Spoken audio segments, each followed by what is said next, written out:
Hi, this is Max from Leprecon Plus. Let me show you today how we install 3rd generation premium caliper covers. So first of all, in the toolkit, we take the top clamp, we slide the bolt inside of it, as so. Then we take the caliper, we slide it on top of the caliper, we take the slot and slide it here, as so. Now we take an Allen wrench from the toolkit and just bolt it in. As simple as that.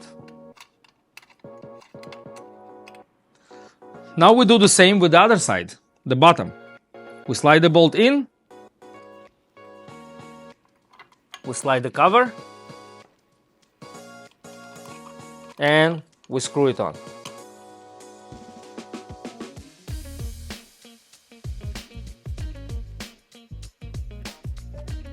Once we tied both of the sides, it's completely secured, completely covered, covering the caliper. This is how we do it. Thank you for watching this video.